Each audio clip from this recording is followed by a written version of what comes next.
Hello दोस्तों, नमस्कार। मैं दीपक कुमार साहू एक बार फिर से न्यू लाइट विद दीपक में आपका स्वागत करता हूं।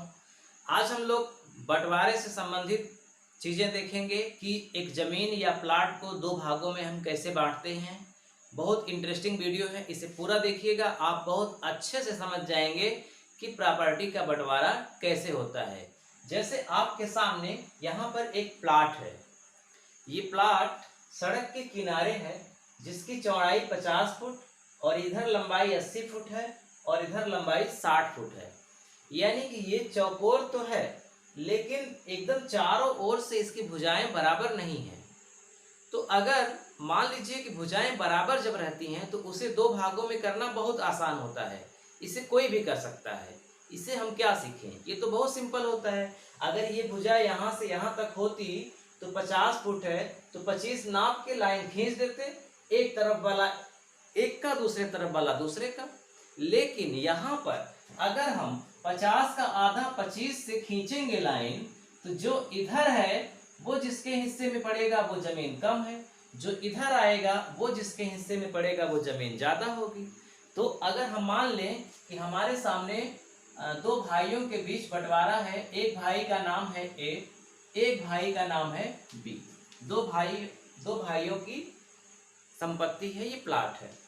तो हम देखिए, इसमें एक शर्त है। शर्त ये है कि सड़क पर दोनों भाइयों का बराबर बराबर आना चाहिए। पीछे पीछे भी बराबर आना चाहिए, लेकिन टेढ़ा मेढ़ा चलेगा, लेकिन सड़क पर टेढ़ा मेढ़ा नहीं होना चाहिए। ऐसा नहीं कि इस इधर वाला ज्यादा है तो क्या काम करिए कि इससे थोड़ा सा आगे बढ़ा करके लाइन खींच दीजिए। जब थोड़ा सा 25 से आगे बढ़ा देंगे तो सड़क पर इधर वाले का ज्यादा हो जाएगा, ए का, इधर वाले का यानी कि बी का कम हो जाएगा। तो इसका भी हमें ध्यान रखना है। तो चलिए देखते हैं कि कैसे करेंगे। तो सबसे पहले हम क्या करेंगे कि 50 का आधा ही लेंगे 25। जहां भी 25 आएगा, जहां भी 25 फुट आएगा नाप लेंगे, वहां से हम एक लाइन खींच देंगे।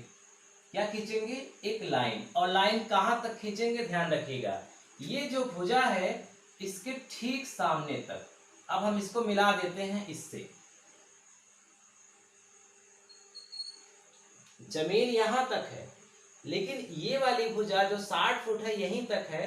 तो यहां से मैंने एक लाइन खींचा इस भुजा पर। इससे ये हुआ कि ये जो जमीन है यहां से ये पूरा बराबर बराबर हो गई। मतलब जितना इधर ए को मिला उतना ही इधर बी को मिला। हमें क्षेत्रफल नहीं निकालना है कि 50 फुट है 60 फुट है तो इसका क्षेत्रफल कितना हुआ। जब हमें दो भागों में ही बांटना है तो हम क्षेत्रफल से क्या मतलब हमारा, हमने बीच से लाइन खींच दिया, ए का भाग बी का भाग, जितना भी क्षेत्रफल हो। चलिए अब मामला है इस त्रिभुज में कि इस त्रिभुज में हम ऐसा दो भाग करें कि ए का भी क्षेत्रफल उतना ही आए जितना कि बी का। तो देखिए पहली कंडीशन ये है, बहुत सिंपल है, इसमें भी क्षेत्रफल नहीं निकालना पड़ेगा। यहाँ जो भुजा यहाँ पर आई है, इन दोनों के जस्ट मध्य में अगर हम वहां से एक लाइन खींच दें यहाँ तक, यानी कि यहाँ से एक मेड़ बना दें यहाँ तक, तो ये वाला जो क्षेत्र होगा और ये वाला जो क्षेत्र होगा ये दोनों बराबर आएगा। ऐसा त्रिभुज का नियम होता है। जो लोग पढ़े हैं हाई स्कूल में कक्षा 8 में वो समझते हैं अच्छे से कि अगर हम मध्य से कोने तक एक लाइन खींच देते हैं तो वो जो लाइन होती है वो त्रिभुज को दो भागों में बांट देती है, यानी दोनों त्रिभुजों का क्षेत्रफल बराबर होता है। तो यहाँ जो जमीन है वही जमीन यहाँ है। तो कुल मिला के हमने दो भागों में प्रॉपर्टी को बांट दिया, इधर ए को मिला इधर बी को। लेकिन यहाँ एक समस्या है। अब आप समझ रहे होंगे वो समस्या क्या है। समस्या ये है कि ये जो ए है वो ये मानने को तैयार नहीं है। वो ये कह रहा है कि बी भाई साहब की दो दो भुजाएं बराबर हैं, सीधी हैं। अगर ये घर बनाना चाहेंगे तो इधर बड़े आराम से बना लेंगे, कोई प्रॉब्लम नहीं होगी। लेकिन हम सीधा घर कहाँ बनाएंगे? हमारी तो ये भी लाइन तिरछी है, ये भी लाइन तिरछी है, जबकि इनकी दो लाइन सीधी है। तो ऐसा करिए कि जैसे ये इधर घर बना सकते हैं आराम से, ऐसे हमें भी बांट दीजिए कि हम भी आराम से कम एक तरफ घर बना सकें या कुछ कर सकें। ये तो बिल्कुल टेढ़ा मेढ़ा है। ये सवाल उठा सकते हैं ए, और बिल्कुल उठाएंगे ही। तो हम अब क्या करें, हमने जो इसे बांटा था दो भागों में, ये प्रासंगिक पूरी तरह से नहीं है। हालांकि जमीन बराबर है, लेकिन आप समझ रहे होंगे कि मानने को तैयार नहीं है, इसलिए हम इसका बंटवारा अब दूसरे ढंग से करेंगे। तो वो दूसरा ढंग क्या है, अब आपको यही ध्यान से समझना है। तो देखिए, हमारे सामने एक त्रिभुज है, तो अब हम इस त्रिभुज का निकालेंगे क्षेत्रफल। क्या करेंगे, त्रिभुज का निकालेंगे क्षेत्रफल, क्योंकि अब हम बिना क्षेत्रफल के काम नहीं कर सकते।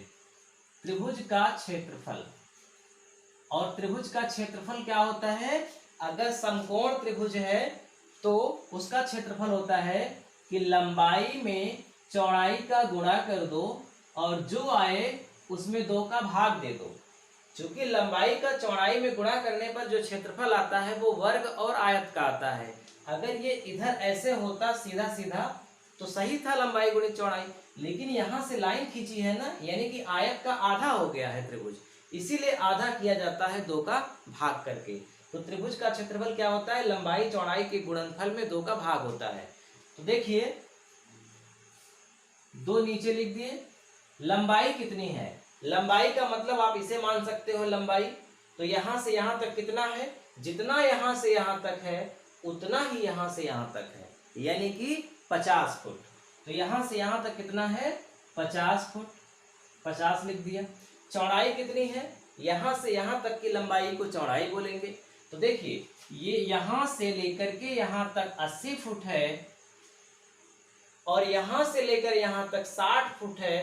तो इसका मतलब कि इस भुजा के बराबर ये वाली भुजा होगी, तो ये भुजा भी 60 फुट की होगी, क्योंकि इसके सामने वाली 60 है। तो अगर यहां से यहां तक 60 है और पूरा 80 है, तो इसका मतलब यहां से यहां तक 20 होगा, है ना।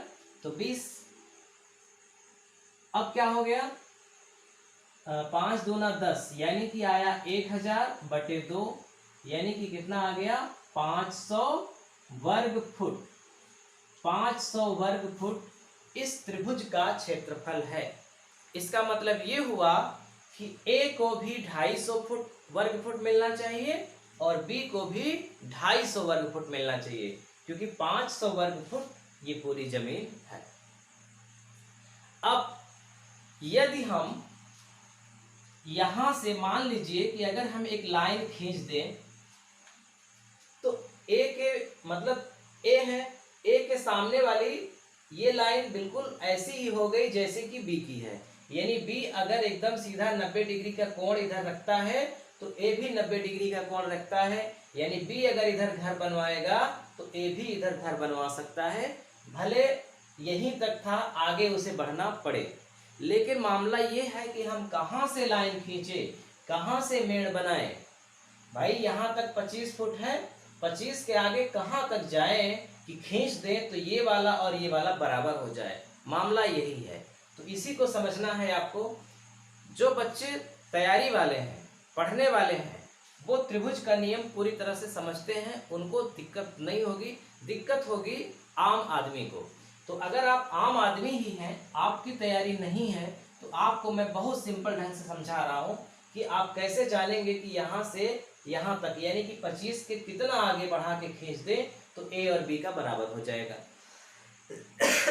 तो देखिए, यहाँ से यहाँ तक कितना है, 50 फुट है।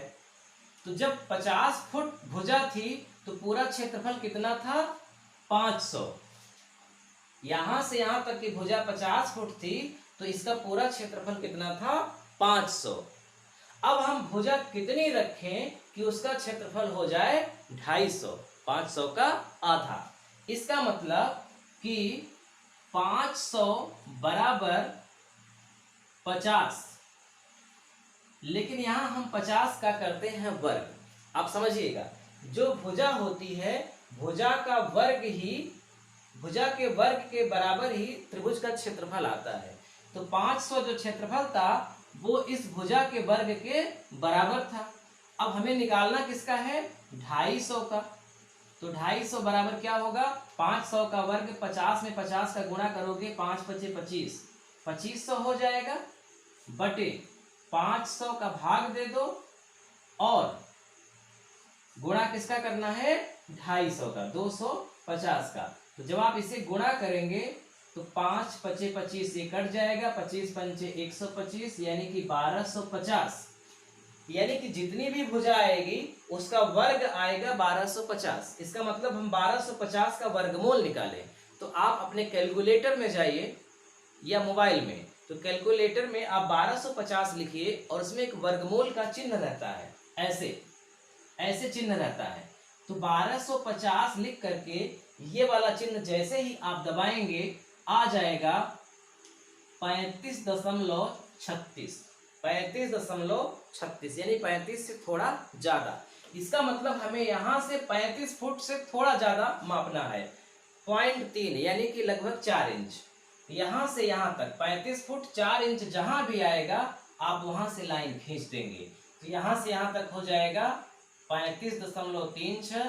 अब 50 में 35 घटा देंगे, कितना बचेगा, 15, 36 इधर घट गया है, यानी कि 14.10 में से 6 निकला 4, 9 में से 3 निकला 6, 14.64 इधर हो जाएगा, 35.36 इधर हो जाएगा।